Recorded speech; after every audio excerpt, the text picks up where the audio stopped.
y en la hora de nuestra muerte. Amén. En el nombre del Padre, y del Hijo, y del Espíritu Santo. Amén. Bueno, siéntense, por favor. Ven lo que comentábamos al comienzo de esta Eucaristía, es que nosotros tenemos, los hombres, sí, en general, de echarle la culpa a los demás de los errores que nosotros cometemos. Usted tuvo la culpa, ¿no? Cuando uno sale mal en un examen, la culpa del profesor que me tiene antipatía. Usted no dice eso, ¿no? No, eso, muy bien, lo felicito. Bueno, pero entonces, que no, que fue el profesor, que no sé qué, que fue pero uno trata de descargar en los otros los errores que uno comete, y muchas veces sucede eso también, que nosotros descargamos consciente o inconscientemente a Dios nuestros problemas, Y ahí es lo que nos dice el profeta Ezequiel, ¿ven? Comentáis, no es justo el proceder del Señor. Entonces Él está diciendo al pueblo de Israel, son las enseñanzas que Dios transmite o imparte por medio de Ezequiel. Y entonces Él le dice, escuchad, casa de Israel, ¿es injusto mi proceder? ¿O no es vuestro proceder el que es injusto? Porque así como se dice que el delito no paga, el pecado tampoco paga. Y cuando nosotros nos dejamos llevar por nuestros egoísmos, nuestras pasiones, nuestros caprichos, nuestras ambiciones desmedidas, nuestras pasiones de todo orden, y después nosotros venimos y pagamos las consecuencias que después se multiplican y se suceden unas a la otra. Claro, porque viene la ambición pequeña, después la ambición crece porque uno no la controló y se dejó dominar por la ambición, después viene la ambición más grande, y después uno roba porque está fácil robar, y después uno mata porque estaba difícil, entonces eliminar a aquel que tiene tal cosa, y después va a la cárcel, y en la cárcel es una seguidilla ay, Señor, ¿por qué me sucedió esto? Porque robaste. Entonces, nosotros, y ustedes ven que esto es muy bonito porque son dos caminos.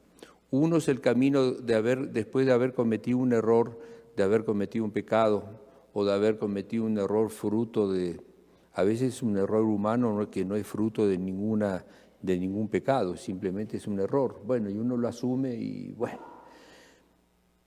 es o reconocer, y ahí está la cuestión. Es que nosotros tenemos que pedir la gracia a Dios de ser leales con nosotros mismos y leales con Dios nuestro Señor, y pedir a Dios esa gracia de la humildad, que una de las gracias de la humildad no es decir, ay, yo soy el último, no valgo nada, no, porque hay muchos que son peores que tú. Y la cuestión es reconocer delante de sí mismo y delante de Dios con mucha lealtad, con mucha rectitud, con mucha honestidad, el error, el pecado o el crimen que hayamos cometido, no buscar las atenuantes, sino verlas de frente. El profeta David, el doctor Pliño, siempre decía que le gustaba mucho eso que decía David, esa honestidad de David, que decía, mi pecado está siempre delante de mí, como esa pared que está ahí. Y entonces, ¿cuál es la alternativa? La alternativa es ver de frente y optar no por el engaño a sí mismo y el engaño a Dios, sino volverse a Dios y pedir perdón. Y pedir perdón con el alma arrepentida, con el alma leal. Yo hice esto, aparte hubo tales agravantes. Pasa que yo hice tal cosa y no debía haberlo hecho. Y cuando uno se acusa lealmente delante de Dios, recibe de Dios la misericordia, y no solamente la misericordia, dice acá muy bonito, la ternura de Dios. Porque Dios se conmueve, por emplear una palabra, en fin, que es más para nosotros los humanos, pero como así que se conmueve. ¿Por qué? Porque delante de tanta lealtad, delante de tanta honestidad, y reconocer la culpa, sí, Señor, fue mía.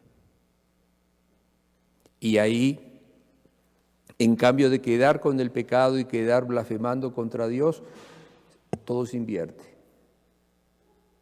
Porque al fin y al cabo, Señor, tú me diste la libertad para hacer una cosa, para hacer otra, y yo usé mal de la libertad que tú me diste. Tú me diste la libertad para decir la verdad o para mentir, y yo opté por la mentira. Tú me diste la libertad de ser una persona hacendosa, trabajadora o un perezoso, y opté por la pereza, y así me fue. Entonces, Señor, yo recurro a ti, ten pena de mí, y es una cosa muy bonita, aleja tu vista de mis pecados. Por eso ven que habla de la juventud, como diciendo los pecados que yo cometí hace mucho tiempo. No, por favor, no te acuerdes de ellos porque yo ya rectifiqué el camino. ¿Ven? ¿Dónde está acá? Aquí está. ¿Ven? Ven que dice muy bonito. Recuerda, Señor, que tu ternura y tu misericordia son eternas. Le está recordando a Dios como si fuese necesario recordarle a Dios, pero es para conmoverlo. Hice mal, lo reconozco. ¿Ven? Que tus misericordias son eternas. No te recuerdes de los pecados ni de las maldades de mi juventud. Es decir, como diciendo de los pecados que cometí hace mucho tiempo. Más bien acuérdate de mí por tu misericordia. Muy bonito. Y eso es lo que llegará un momento en que el mundo reconozca eso, porque el mundo va creando, en cambio de volverse a Dios, arrodillarse delante de Dios, pedirle perdón de sus errores, de sus disparates, no, al contrario, va creando doctrinas, filosofías que van justificando sus pecados, sus atrocidades, sus morbosidades y sus costumbres depravadas. Entonces crean una doctrina, crean una filosofía, crean una ley, crean todo ¿para qué? Para justificar, en cambio de decirse, Señor, lo que estamos haciendo, estamos apartándonos del camino de Dios. Perdón, Señor, y misericordia. Y ahí viene lo que se llama la conversión. ¿Ven? Eso es muy bonito. Y yo creo que ya les dije a ustedes alguna vez, se lo repito, porque es que una vez estando en México entré a una iglesia, había un padre de la Orden de los Padres Dominicos predicando. Un padre tenía por lo menos 85 años, se cogía así del altar para hablar, pero estaba regañando a la gente estaba toda así. Y entonces él decía, hablaba de la libertad y decía, pues vienen muchas mamás y me dicen, padre, a mi hijo lo corrompieron, con el tonito de ellos así tan simpático. Y él decía, no diga, lo corrompieron, se corrompió. Porque cada uno es responsable de sus propios actos. Y tiene razón. No diga porque se corrompe aquel que se dejó corromper. Y entonces tenemos esas dos disyuntivas, la lealtad que tiene como consecuencia, como corolario, la misericordia y la ternura de Dios. O inventar para nosotros excusas para mantenernos en el pecado. Y después, como nos fue muy mal, le echamos la culpa a Dios. Y terminamos con el Evangelio, que es un reproche severo a los sacerdotes y a los ancianos, porque claro, le manda el padre al hijo, ve a la viña y dice, no voy. Y después dice, no, mejor, y ahí va. Y el otro dice, sí, papá, tranquilo, yo voy, pero no va. Entonces, ¿cuál de los dos cumplió la voluntad del Padre? Por supuesto, el primero. Pero ¿qué les está diciendo? Detrás de eso le está diciendo a ellos que ustedes, escribas, fariseos, ancianos, son los representantes religiosos, las autoridades religiosas del pueblo de Israel, a los cuales yo les mandé profetas y ustedes no escucharon a esos profetas. En cambio, yo voy ahora a los pecadores y a los publicanos, que negaban a los profetas, pero ahora sí lo aceptaron. Ustedes son estos son los que estaban fuera de la ley y ahora dijeron, no cumplo la ley, pero ahora dijeron, sí la cumplo. Ellos están cumpliendo la voluntad de Dios.